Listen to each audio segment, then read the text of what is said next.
नमस्कार। The right pitch पर आपका स्वागत है। लेफ्टिनेंट जनरल मनोज पांडे भारत के नए थल सेना प्रमुख होंगे। फिलहाल general Manoj Pande vice of the army staff हैं।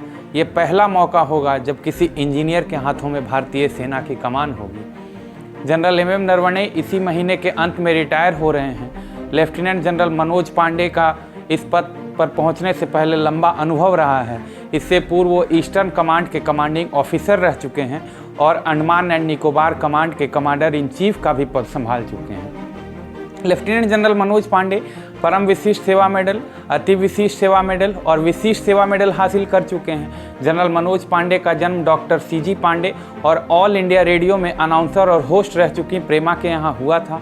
उनका परिवार नागपुर से है। स्कूलिंग के बाद लेफ्टिनेंट जनरल मनोज पांडे ने नेशनल डिफेंस एकेडमी ज्वाइन की। एनडीए के बाद उन्होंने इंडियन मिलिट्री एकेडमी ज्वाइन की और बतौर अफसर कमीशन लिया। उन्होंने 3 मई 1987 को सरकारी डेंटल कॉलेज की गोल्ड मेडलिस्ट रही अर्चना सेलस्कर से शादी की है। लेफ्टिनेंट जनरल मनोज पांडे को दिसंबर 1982 में बॉम्बे सैपर्स में कमीशन मिला, जो कॉर्प्स ऑफ इंजीनियर्स की एक रेजिमेंट है। वह ब्रिटेन के कैम्बरले के स्टाफ कॉलेज का भी हिस्सा रहे हैं। कोर्स पूरा होने के बाद वह भारत वापस लौटे और पूर्वोत्तर भारत की माउंटेन ब्रिगेड के ब्रिगेडियर मेजर भी नियुक्त किए गए। लेफ्टिनेंट कर्नल के पद पर पहुंचने के बाद उन्होंने इथियोपिया और इरिट्रिया में यूनाइटेड नेशंस मिशन में बतौर इंजीनियर काम किया और संयुक्त राष्ट्र में भी भारतीय सेना का मान बढ़ाया है।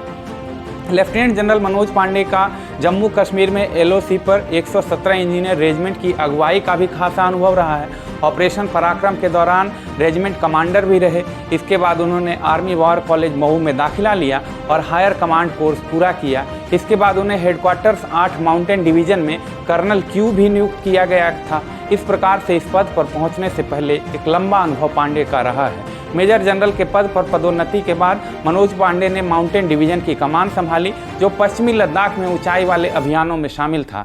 इसके बाद उन्होंने सेना मुख्यालय में सैन्य अभियान निदेशालय में अतिरिक्त महानिदेशक के रूप में काम किया। लेफ्टिनेंट जनरल के पद पर पदोन्नत होकर उन्होंने दक्षिणी दिल्ली कमान के चीफ ऑफ स्टाफ की भी जिम्मेदारी संभाली है। आपको बता दें कि पिछले साल अक्टूबर 2020 में जनरल पांडे ने कहा था कि भारत एलएसी पर शांति चाहता है, लेकिन अगर चीन का आक्रामक रवैया रहा तो भारत भी एग्रेसिव पोस्चर अपनाने से पीछे नहीं हटेगा। ये ऐलान उन्होंने एक निजी न्यूज़ चैनल के सवाल के जवाब में दिया था, जब वे पूर्वी कमान के कमांडर इन चीफ होते थे। एनडीए में सैन्य शिक्षा लेने के साथ जनरल पांडे इंग्लैंड के स्टाफ कॉलेज कैम्बरले और राजधानी दिल्ली स्थित नेशनल डिफेंस कॉलेज से भी कई मिलिट्री कोर्सेज कर चुके हैं। इस पद तक पहुंचने से पूर्व general Manoj Pande lieutenant general Manoj Pande का एक लंबा अनुभव रहा है, जिसका लाभ भारतीय सेना को निश्चित तौर पर मिलेगा। चीन और पाकिस्तान से तनावपूर्ण होती स्थितियां और जनरल बिपिन रावत की मृत्यु के बाद भारतीय सेना के सामने जो चुनौतियां हैं, उसे जनरल मनोज पांडे और जनरल मनोज मुकुंद नरवणे दोनों मिलकर भारतीय सेना को उन चुनौतियों से बाहर निकालेंगे, ऐसा विश्वास पूरे देश को रखना चाहिए।